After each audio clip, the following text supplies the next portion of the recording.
So, my name's Jessica Metheringham, the chair of Unlock Democracy, and thank you very much for joining this, this webinar on this beautiful sunny evening. It is lovely outside. My solar panels are doing brilliantly today, and so thank you for being online to listen to us speak.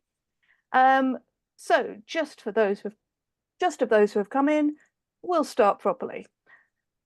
So, let me say some of that again. My name's Jessica Metheringham, Chair of Unlocked Democracy, and we are going to talk this evening about citizens, about the century of the citizen, about using your voice and changing the world. I am joined for this very, very exciting discussion by Danny Sriskandarajah, who was formerly from Oxfam, now the New Economics Foundation. This is about the book that you have recently published, which is Power to the People, Use Your Voice, Change the World. And what we're going to do this evening, we're going to ask you to speak for sort of 10 or 15 minutes or so. Then we'll have a little bit of questioning. Then I will throw it open to questions. When it's open to questions from the floor, just in order to make sure that the technology works, and so we're not, going back and forth between people, we're going to take questions from the chat. So we won't go to the questioner's face. We'll just read out the question. We may paraphrase the question. We may combine a couple of them to see how many questions we can get in there.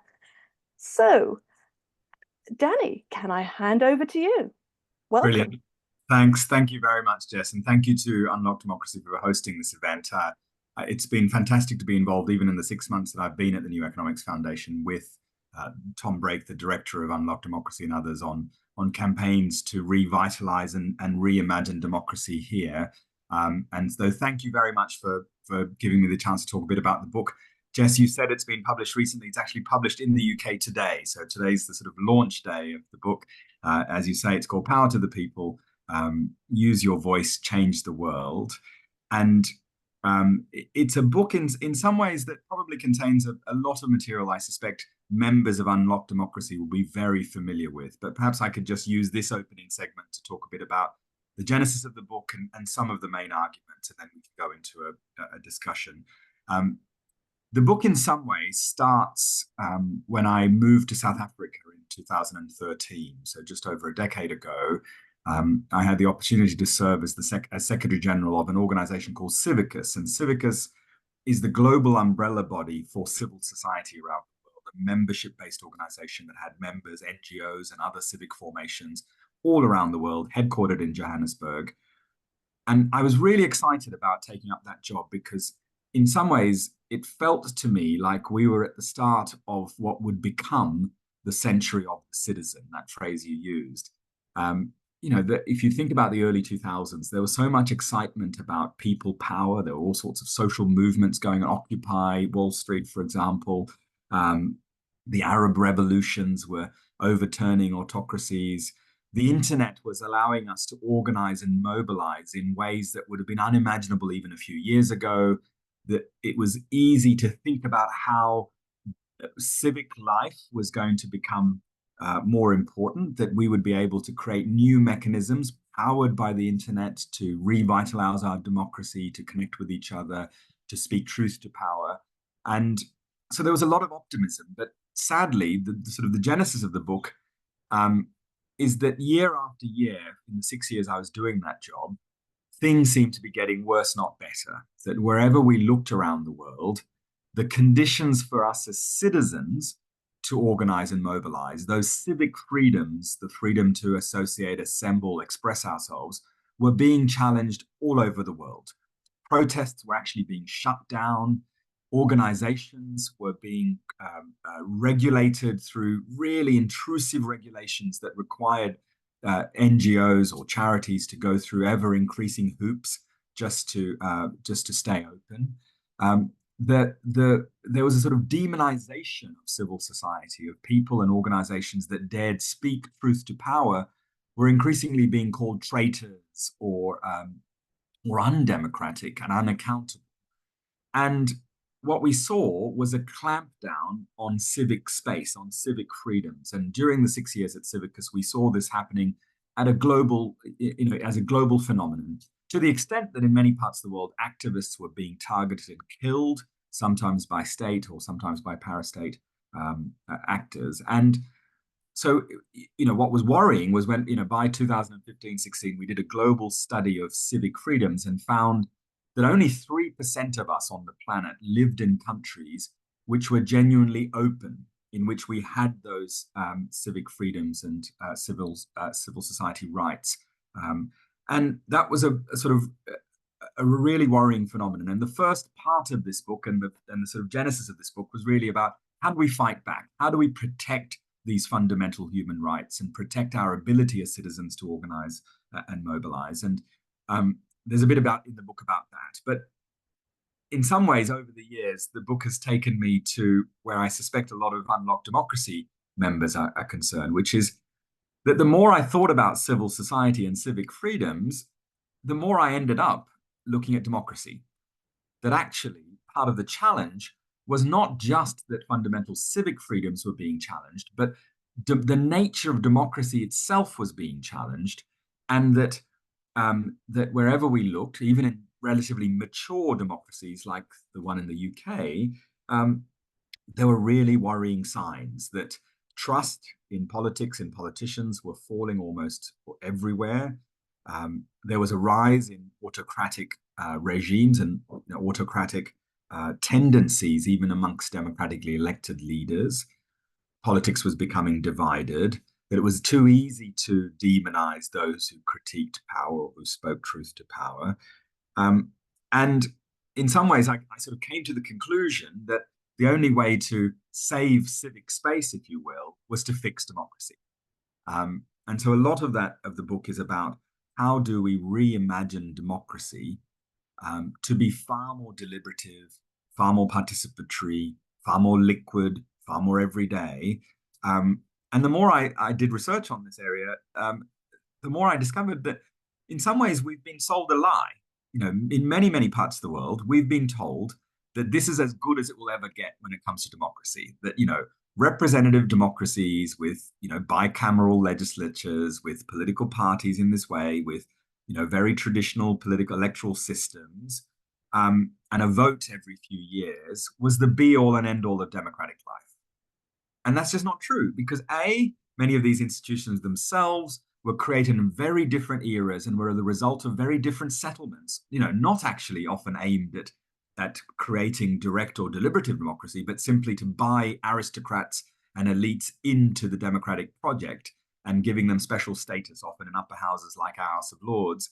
And so therefore, these were, almost relics of a different era, hardly manifestations of 21st century sort of participatory mechanisms, let alone using the tools that we now have to be able to collaborate, to deliberate, to have much more direct forms of democracy. And so in some ways, the book is called Power to the People. And, it starts with this observation that people's power was being curbed by these attacks on civic freedoms. It then goes to argue that actually, if we are to unleash the power of people, we need to reimagine democracy.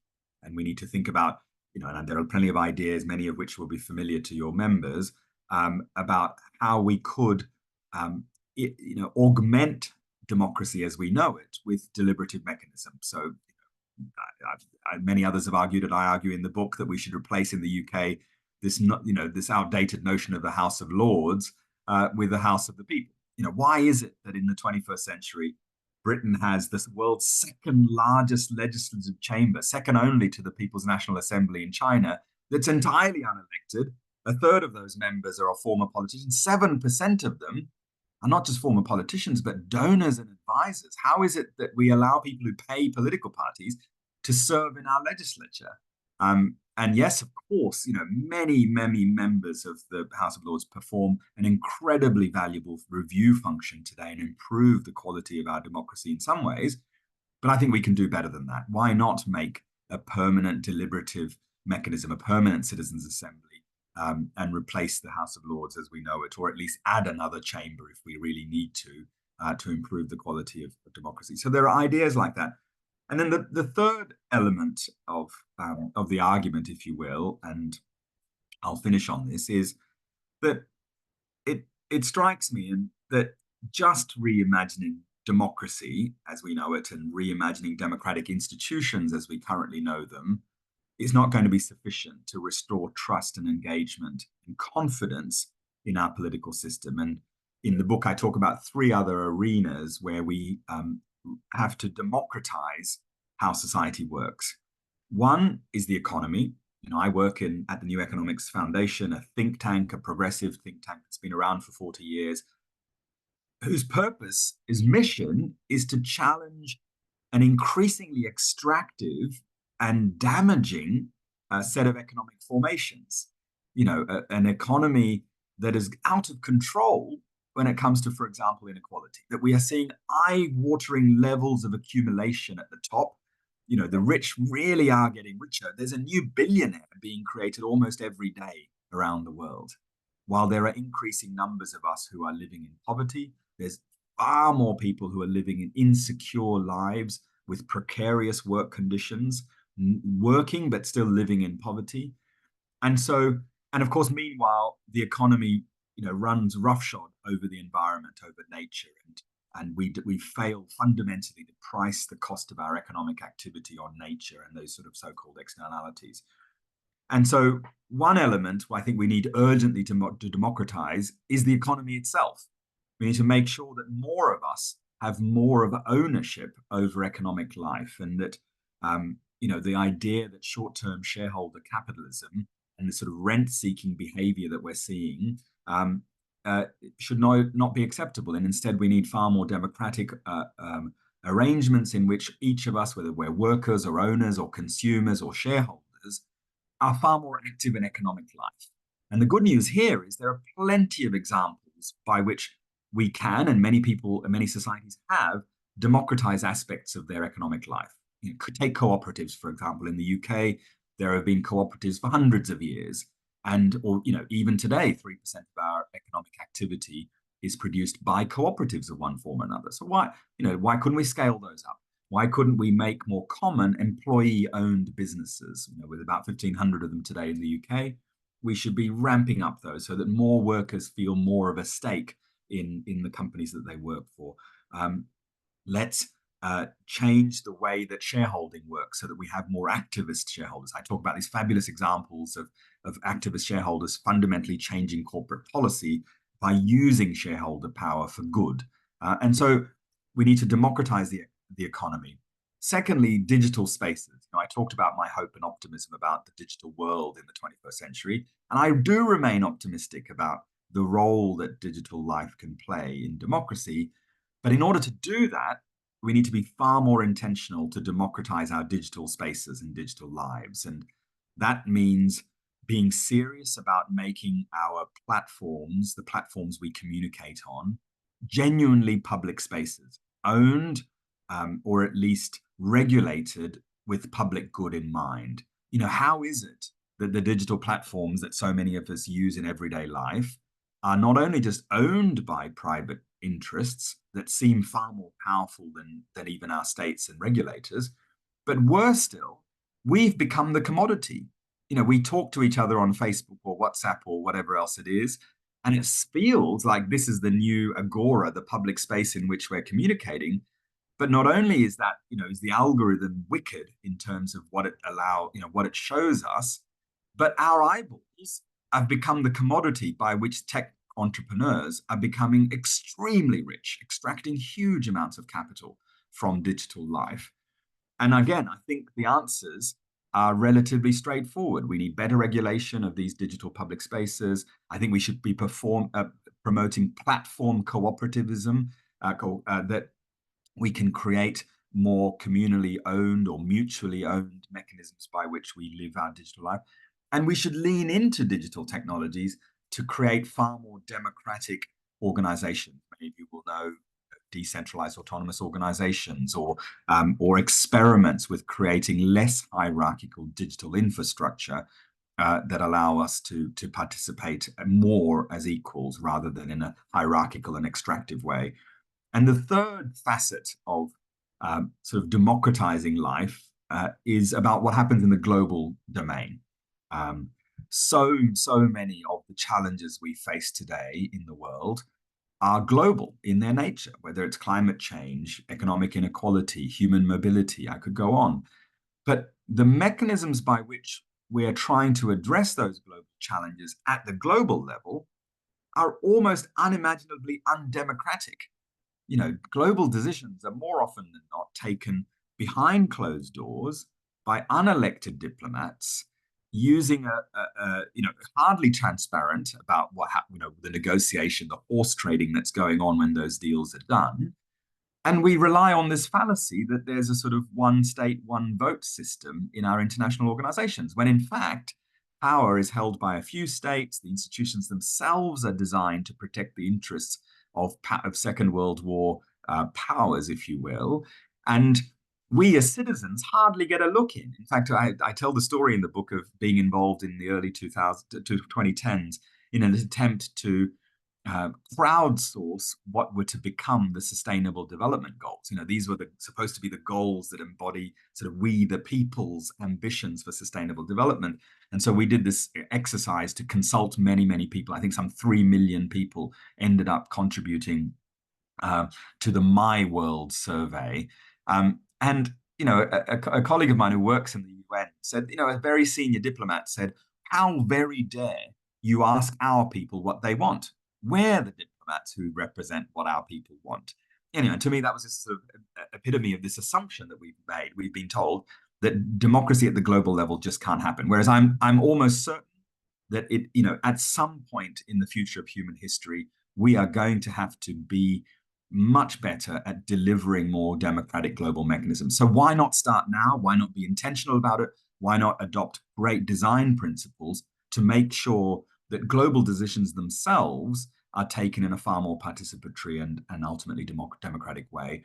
And again, we could start simply. We could, like I said with the House of Lords, let's add a people's chamber to the United Nations. Why, in the lower house, in the General Assembly, you could have one member, one vote for the nation state. But at the upper house, again, by sortition, using online translation technologies, we could have a house of discourse, as some academics have called, not a decision-making body, but a body in which global voices are heard about the issues that matter. And the good news here is that all the evidence suggests that when citizens are given the opportunity to tackle some of the thorniest issues, they end up being far more ambitious and progressive in some ways than our political leaders were. There's a great example with climate negotiations that when there were citizens' assemblies held around the world about what the Paris climate target should be, those assemblies came up with far more ambitious targets and showed that people were more willing to be inconvenienced by the green transition than our politicians assumed. And that's because our politicians at the domestic level are trapped in a sort of short-termist project or short-termist constraints in which they can't necessarily act in the long-term interests of the planet or of future generations. But then it's a sort of doubly bad because when they get to the global level, they end up doing this sort of short-term horse trading based on all sorts of diplomatic equations that we never know about. And so, imagine adding a more deliberative element to global decision-making, for example, on how ambitious we should be on climate targets, or how we responsibly and globally manage human mobility, which we're failing to do at the national level through the sort of defensive head in the sand type approach that many governments have taken to an issue as important as this. So the book starts with trying to defend civic freedoms and how precious it is that we protect the rights and freedoms that we should all be having to express ourselves, to associate, to protest peacefully. It moves to thinking about how we reimagine democracy itself, particularly through national democratic institutions. And then it moves to these other facets of life where I think we can democratize the way that these things work. And the book ultimately, in a sentence, is a reminder, I hope, that almost all of the institutions and mechanisms that I've talked about are human-made. They're almost all relatively recent. They're all feel relatively outdated, but they're all open to be reimagined. Just as we've designed them, we can redesign them. And so I think those of us who are interested in democracy, if you're a member of Unlocked Democracy, then you almost certainly are, I think have an opportunity, maybe even a responsibility, to help with that reimagination, because assuming that this is as good as it gets is deeply problematic and highly unsustainable. And so I hope the book, if it does anything, inspires people to use their voice and change the world, as the subtitle goes. Let me stop there, Jess. Thank you, Danny. So while you were speaking, I had a whole load of questions about, oh, okay, but what do you mean about democratizing the economy? Then you went on and said it. What do you mean about digital spaces? And so half of my questions have just gone zoop all the way out the window. So thank you for that. That was very useful. What I was interested in, though, was where you started and saying, way back a few years ago, we're talking at the beginning of this century, we were thinking this is going to be the time where there's more democracy. People are going to speak out, more truth to power. And so the question I think I have then is, what went wrong?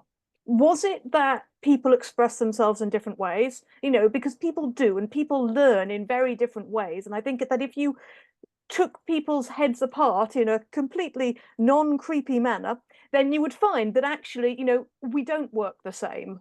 That we have completely different ways of looking at the world. People often, there are people who learn spatially, there are people who learn through words. But maybe it was also that before so much social media, people assumed that everyone else thought the way they did, and then they were horrified to realize themselves mistaken. So I think, so with all that waffle, can I go back to that original question and say, what went wrong? Why is this not the century of the citizen already? Yeah, a great question. And by the way, I agree with you around the sort of diversity of thought, of being. To me, that's what's wonderful about humanity and even about civil society. I talk about civil society. If it's one thing, it's not. I mean, in fact, its very strength lies in its diversity and the fact that we don't all agree with each other.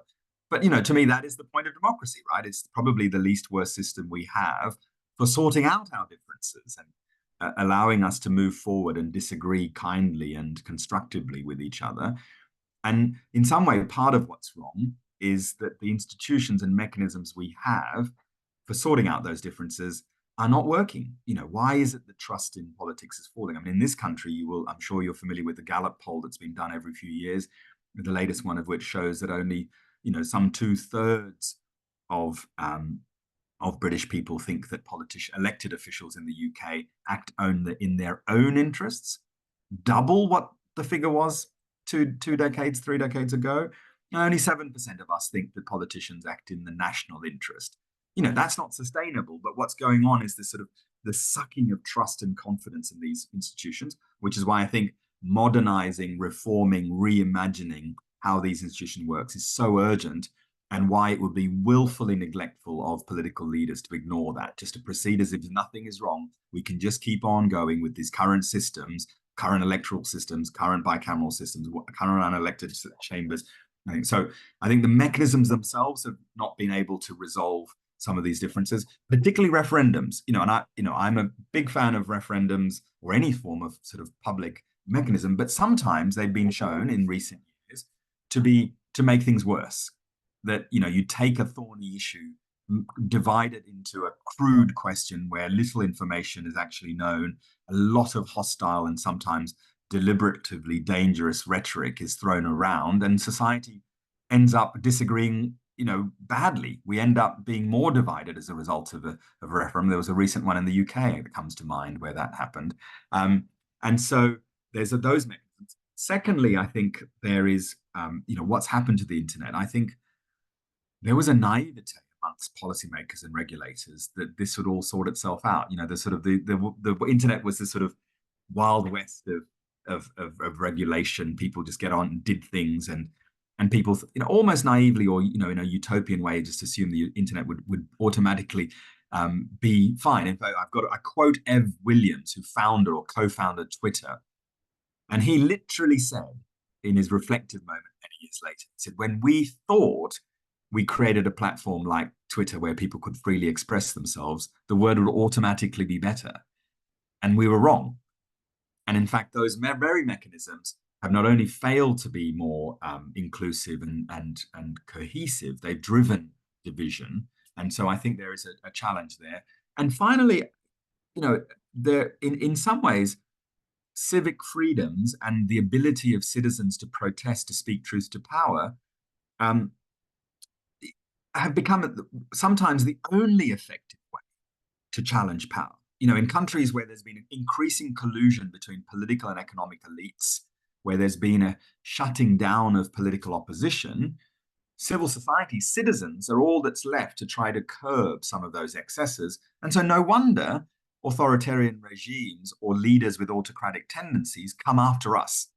And they say, well, actually, you're the trouble now. We're going to make it difficult for you to receive foreign funding, or we're going to make it more difficult for you to be a registered entity. We're going to shut down and regulate protests because we think this is all bad for society or bad for the economy. And there's a sort of a real sense that, if you look at the sort of news reporting about peaceful protests, not just in this country, but around the world, there's a sort of romantic celebration of protests in the past or elsewhere, but a demonization of those who dare to protest today, because these are people who are inconveniencing life or undermining growth or whatever else it is that Which is exactly what I was going to come on to. And you walked into that question, obviously, because, of course, today, it was not just your book coming out, but today some of the activists who planned and organized the M25 stoppages, the Just Stop Oil protesters, were given jail sentences, which were considerably longer than had been expected. 5 years, I believe, the longest one was, which have certainly, to my mind, based on what has happened before, these would seem disproportionate.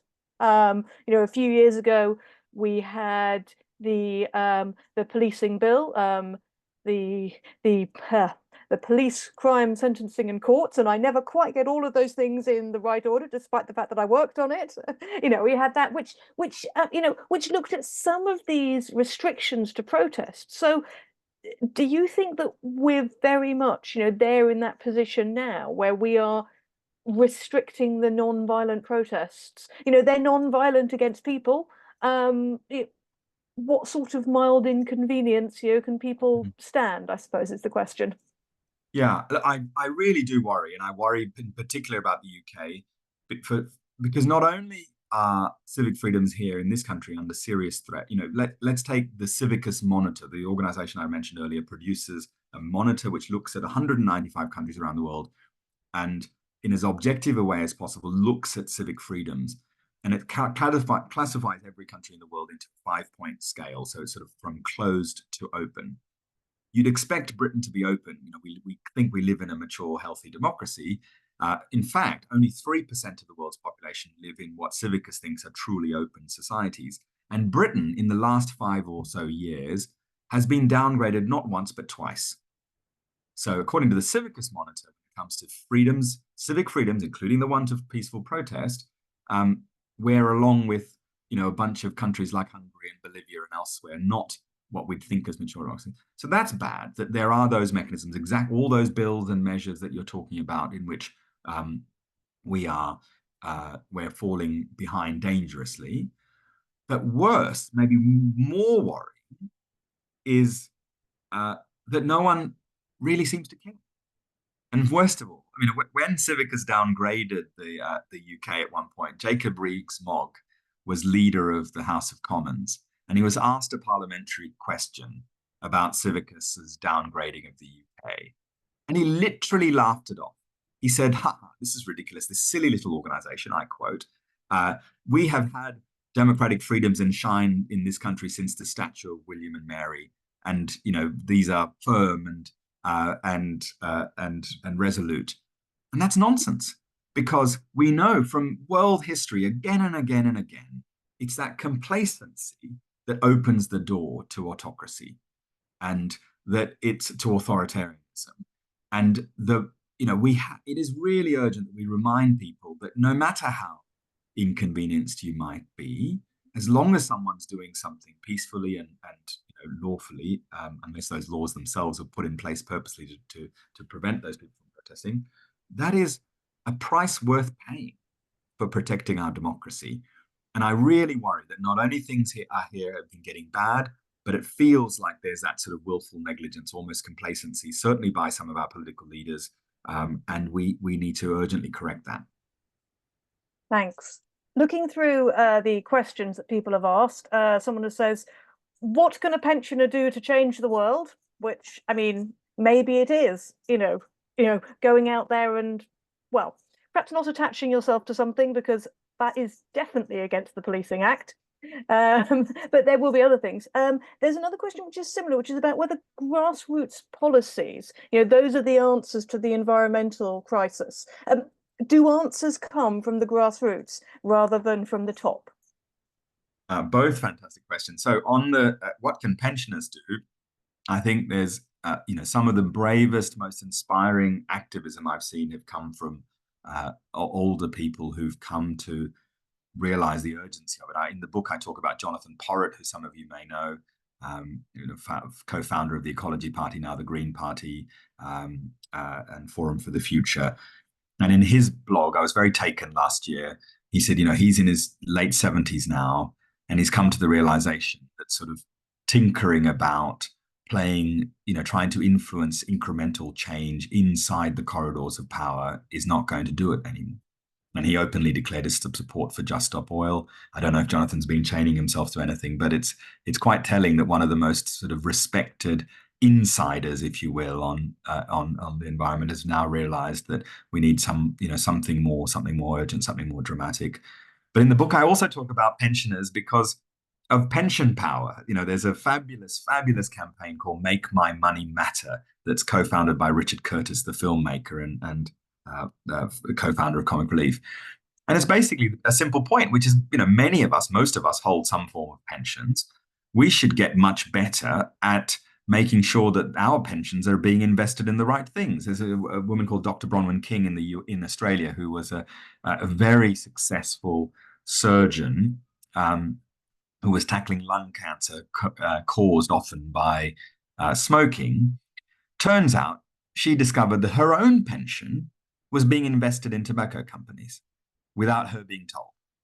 And so what she started to challenge her own pension provider, but then started a global campaign to divest from these sorts of industries. And so I think even one share, one little pension can help drive system change. And I hope the book's full of all these other examples where people do these little things, what seem little innocuous things can add up to monumental change. And yes, grassroots. Look, if you asked me, where will the ideas and solutions for tomorrow come from? And you asked me to put my money on, will it come from the state? Will it come from businesses? Or will it come from citizens? I'll put my money on citizens, because I think the most interesting, inspiring, radical, creative ideas are coming from within communities, people who are starting their own community energy programs, who are starting care cooperatives, who are trying to rethink the way that money works in our society. All of these and countless more are examples of radically rethinking the way that we organize our society and our economy. Many of them, maybe most of them, will fail to scale, but some of them will. And that's the point, right? That from the grassroots will emerge the ideas. Now, we need to get much better at connecting those initiatives with traditional forms of power so that we can embed and scale those initiatives. But we would neglect the grassroots at our collective peril. Sometimes the grassroots gets told that such and such a thing can't happen. Such and such a thing is not possible. And with things like shareholders, then it quite often has to be what produces the most money for the shareholders rather than what do the shareholders want. And I think there has tended to be a move away from what do the shareholders think is best for the business to what produces the most profit for the shareholders. And that has become more and more of a narrative that I've seen over the last few years. Yeah, no, absolutely. And it's not even just shareholders. I mean, there's a fantastic study of people who advise wealthy people, so the sort of industry that surrounds rich people, to advise them on their tax and mobility of it. And what's fascinating is apparently rich people are not even given the choice about whether they want to minimize their tax. The assumption is simply that they will just do everything to reduce their tax burden. And it turns out if you do actually ask very rich people, a significant proportion, not all of them, but a significant proportion of them do want to do more to pay their fair share. In fact, we work with an organization called Patriotic Millionaires, which is a group of rich people who want to pay more taxes because they think it's ridiculous that they've been able to accumulate private wealth and they themselves. So, we're being told even by our own new government that wealth taxes are impossible. Why? If we tax income in the way that we do, why can't we tax wealth? And so we shouldn't settle for this answer that it's impossible. That answers one of the other questions that was asked. So someone in the chat was talking about, how will the wealthy, powerful elite, lightly let go of the structures that support their privilege? Well, some of them will, some of them won't. You'll often get this where, you have some people who really want the status quo just because they don't like change. Which is probably true of human nature to a certain extent. It's not just wealth. You go into a classroom of 10-year-olds, you'll find there are children in there who like change and there are children in there who don't like change. This is part of being human. But yeah, I mean, it's not just about wealth, though. It's about the wealthy, powerful elite and the structures that support their privilege. Perhaps we could mix that in with a question which was about big systems. Why big systems make terrible decisions. How does your book fit in with systems thinking, but also how does it fit in with this idea that that these systems are supporting people who mainly probably like the status quo? Yeah. Well, I mean, in terms of your point around, will, or the point from the discussion about will rich people or influential, powerful people give up their power voluntarily? Almost certainly not. But as you say, some will be more enlightened. And that's like, for example, the Patriotic Millionaires, by the way, whose first and most important report was literally called Taxes, Not Pitchforks. And their point was, we are, the social fabric that underpins modern capitalism is framed because of vulgar levels of inequality. And if we don't settle it or moderate it, there will be pitchforks, there will be unrest, and those rich people will be the targets. And so this is it's an enlightened self-interest amongst these people to say, actually, if we don't rebalance the system, we're going to create an unstable society. And of course, couple that with better effective regulation, because that's part of, we talk about democracy being broken in many ways. I'm a political economist, and one of the ways in which democracy is failing us, I think, is because ultimately for capitalism to work, the state needs to discipline capital, because left to its own, capital will wreck the planet, will walk all over social justice and inequality, and so you need the state to discipline capital. But what we've where the problem is, of course, is we don't have enough mechanisms to discipline the state to be able to do that. And we've seen these extraordinary examples, even in the UK recently, of procurement corruption, VIP fast track lanes, and all sorts of phenomena in which that collusion is right before us, and we need to do something about that. And so, yeah, it's going to be a mix of as always, as you say, of sort of enforcing regulation, but also enticing those who are willing to come on that journey. System change, I think it is comes back to the sort of willful blindness, I think, within the system, that there are some assumptions we've made that are proving to be fundamentally wrong, probably dangerous. A good one is about how sustainable economic activity as we know it is. So we know that we are breaching planetary boundaries and reaching tipping points at an alarming rate. And that's because I think we've created an economic system that has assumed that nature can be priced into economic life. And it hasn't, right? We haven't. We don't price any of these sort of major externalities in. And so we do need to think systemically when you think about the economy, in this example, but there are plenty of others, where we have to say, okay, well, how do we fundamentally change or challenge that assumption that extractive economic life can go on as it is? And we do need a systems approach to think through not just how that works, but how we change it. Thanks. Moving a little bit towards some of the other comments, I'm looking through these and I'm seeing there are a couple which are about education. Now, quite often when people talk about education, it's let's educate people about, democratic systems. Let's educate people about democracy in general. Now, sometimes that seems a little bit patronizing, not intentional, but it can be a little bit like, right, we know something, we'd like you to know it. And the trouble with democracy education tends to be that it's about the how, not the what. Now, it is so much easier to present a message which is about a thing, which is about the what, rather than about the process. So, yeah, what are your thoughts about how would you get more people knowing what the processes are, knowing how to get involved, not just knowing about a particular issue?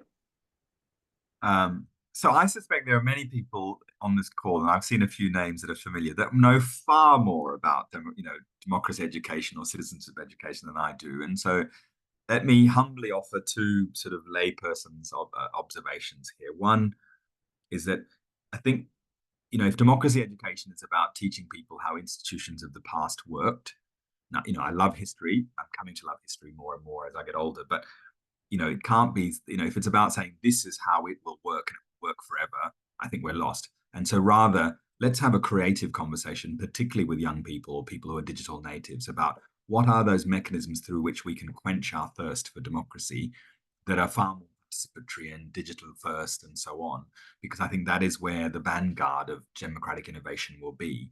And so rather than to take a sort of an education, sort of let's change the pedagogical approach to be much more experiential and creative and about learning and adapting the system, rather than this is how, here's democracy 101 and here's, how it will continue to be.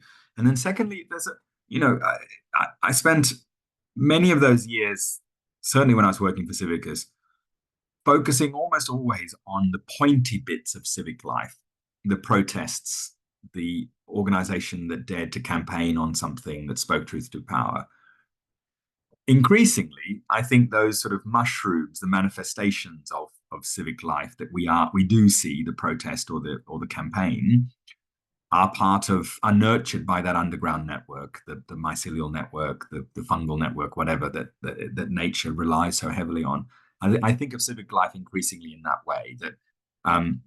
So if you buy that thesis, then democracy education, it really becomes much more about citizenship education, which then becomes much more about all those fundamental ways in which we should be connecting with each other. And that feels more important, given that, there's a sort of fallacy that we're more connected than ever before. Look at us all on the Zoom call. We're connecting instantly and relatively cheaply, but we're getting worse at meaningful connection, certainly meaningful dialogue. And so I think that there must be more that we need to do around, those aspects of not necessarily of democracy education, about what does it mean to be an active and fulfilled citizen in the rest of the 21st century, and again through a sort of creative process.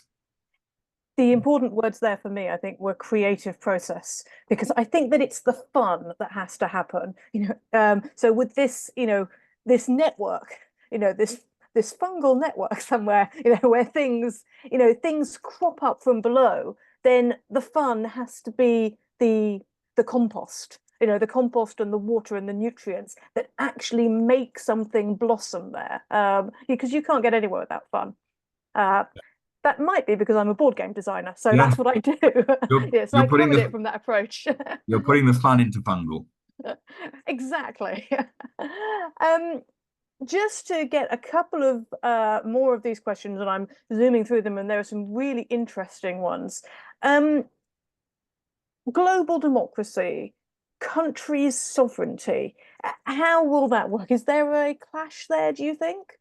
I mean, because actually you spoke about how the problems are global, but the solutions to them when they're global, are often not transparent. They're a lot to do with the horse trading deals. So how do we make all of these pieces fit?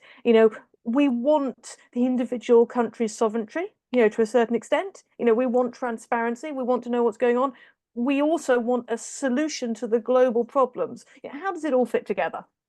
Yeah, well, I think that the overriding design principle is relatively straightforward, and we've seen it in other aspects of life, which is, make it as local as possible and as global as necessary, right? So our sort of democratic life, decision-making, governance, whatever you want to call it, needs, if we're going to sort of unlock democracy, fix democracy, whatever you want to do, is to, give people a sense that they are much more in control of their lives, including their economic lives at the local level or in their communities, help their regional economies thrive, whatever it is. But at the same time, augment that, complement that with a greater sense of purchase on what's happening at the global level. The good news, and I cite some of this evidence in the book, is that there are surveys that interestingly show that, again, particularly amongst young people, they're far more prepared to think, or they're far more likely to think of themselves as global citizens. Again, the internet has revolutionized the way that we connect with each other, and in a way that borders matter much less and less, right? And I spend a lot of time talking about the metaverse, maybe a bit too much time about what's happening in the digital world, that that people are increasing, or more likely that we will spend more and more time immersed into a virtual or augmented reality, in which physical residence in a place will probably matter less and less. I cite this example of Palau, the small island in the Pacific, that's already selling digital citizenship certificates, right? So that when you do enter the metaverse and spend increasing amounts of your time there, you're there not as a citizen of the place you happen to reside, but you're there as a citizen of Palau, and your digital transactions are being taxed, if they are, by Palau, not by the country you happen to, be living in physically. And so there's all sorts of things going on that are driving towards globalization. And so, we need, why wouldn't we be intentional about the design principles for how democratic decision-making or democratizing global decision-making will be? Now, it may be that what we're going to, that historians in centuries' time will go, what, that was always very fascinating to see those few hundred years in which the nation state was the predominant form through which democracy manifests, and that was all long gone because now we live in one global democracy. It may be that. It may be that we're, like in a federal structure, we have a much more sophisticated sort of laddering up of democratic life with a much more meaningful top rung that's at the sort of more global level. But I do think that's, this is inevitable. To me, it's inevitable. So those of us interested in democracy would be stupid not to look at how to augment the global aspects of democratic life. Yes, and I think I was listening to that and thinking, oh, this feeds nicely into another question, which was in my mind anyway, but has nicely been put down in the chat as well, which is about the various ways of decision making. Because people often, they grasp one and they say, okay, right, that's how we're going to make our decisions. Now, it might be something like, let's change the voting system. Now, clearly we should change the voting system, but that's not the only thing. That's not something that's a silver bullet and is going to change the world. So how does your book tackle, and how do you think about the various different ways that people can make decisions, particularly suggesting that there might be more than one way that one organization might want to use, rather than just saying, well, we're going to plump for this one and this is our way from now on in?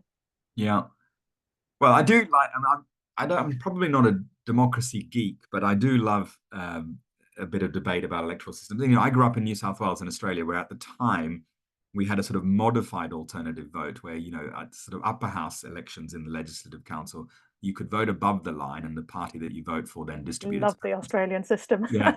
Well, in those days, if you could vote below the line, but if you did, you had to fill in every preference. And, the pinnacle of my sort of exercising my democratic right was to put like 142 next to the 142nd candidate on a preference list, because I really despise their politics, and it was particularly satisfying. So I do think we can make even the electoral system far more fun, to your point earlier, right? Like, and far more interesting and engaging for those of us who want to engage. And Though it is quite difficult to make a game about electoral systems, because there's just so much maths. right. No, fair point. Yes, distributing those preferences, even I got lost. So, but what was the question originally? I got distracted. So did I.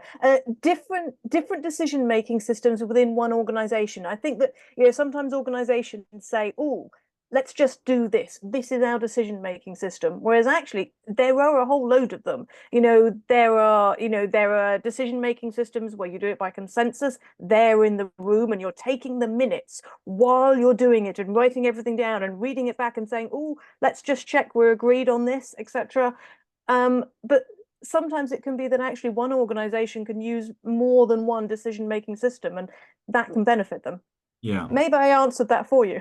Yeah, I think just what you said. No, but I mean, and that plurality, that diversity is, again, comes back to our strength, right? No one system is going to work for every situation. And in fact, the needs of the organization or the moment may change over time. And so you need to be able to be prepared to evolve. And that's my point about many of the sort of formal democratic institutions in life.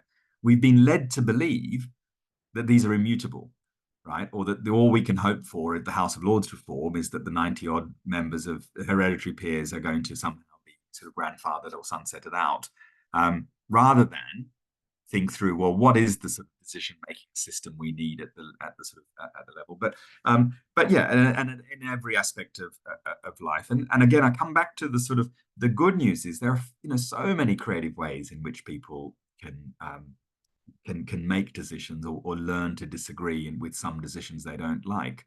And we just need to be prepared to sort of to adapt and evolve.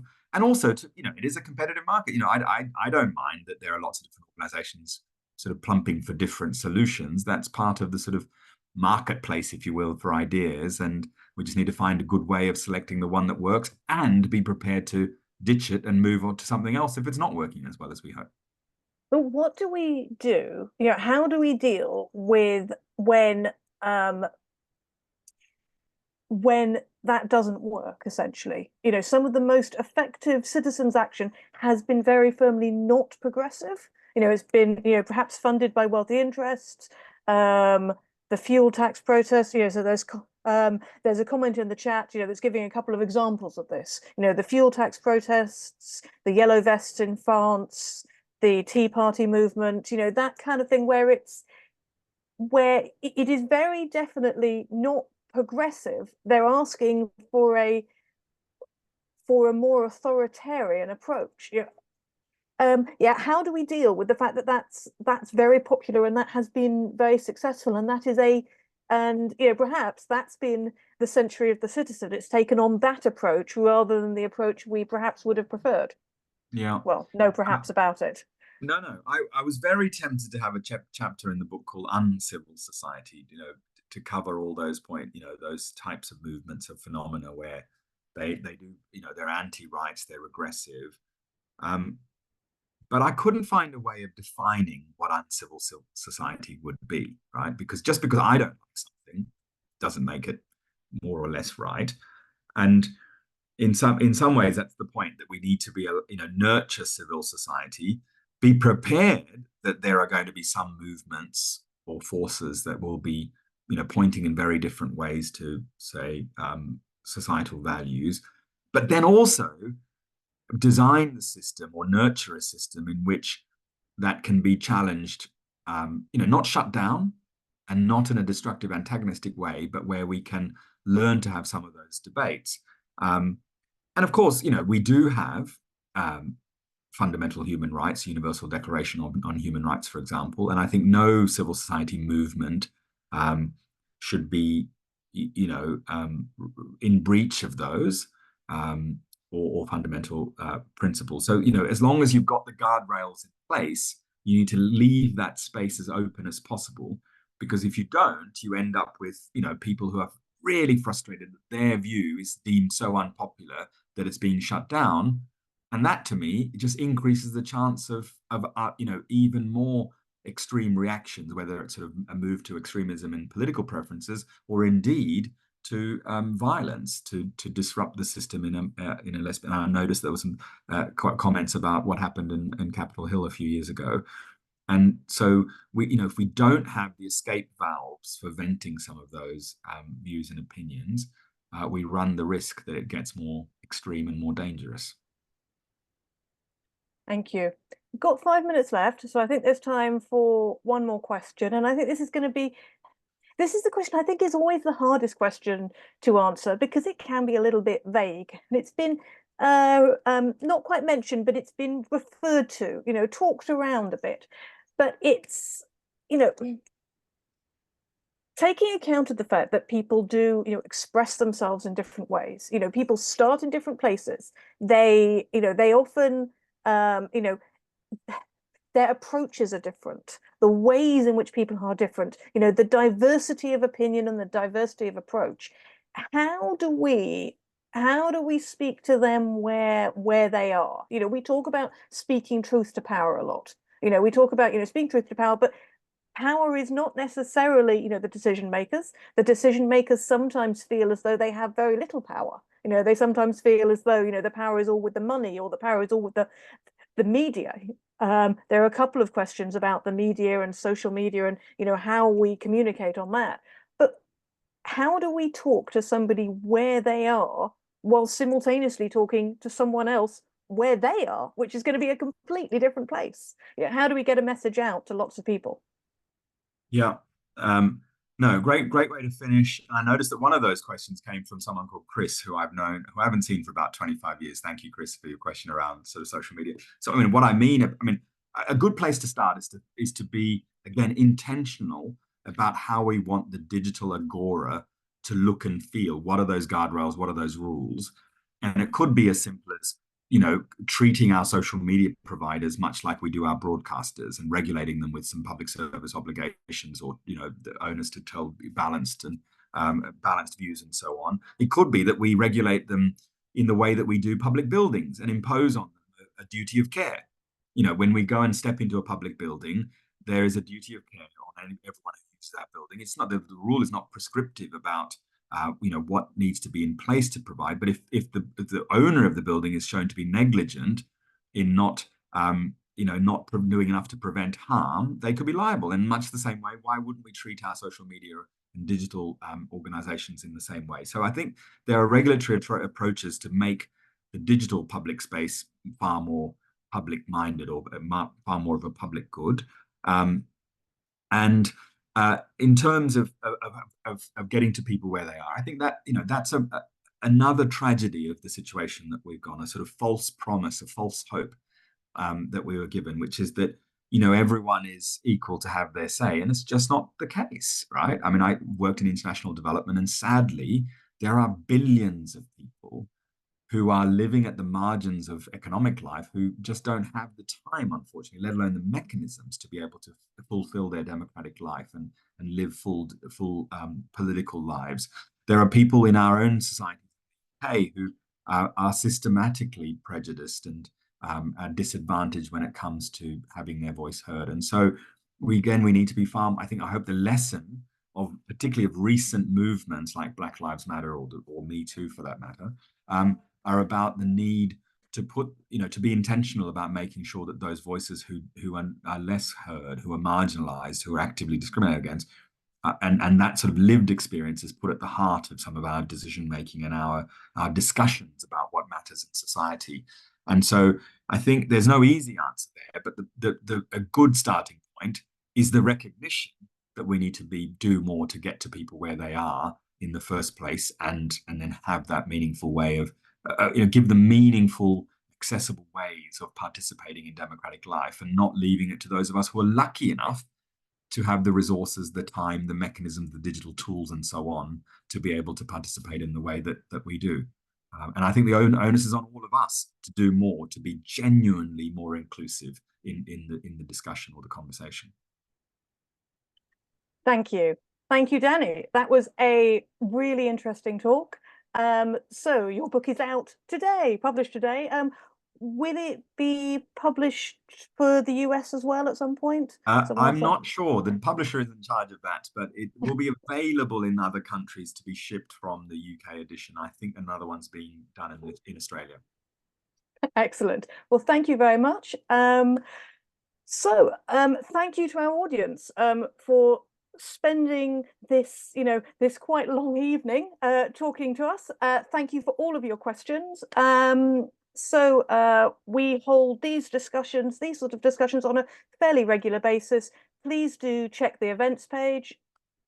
Probably best to say, well, maybe see some of you next November for the AGM. So thank you very much from myself, from Unlock Democracy.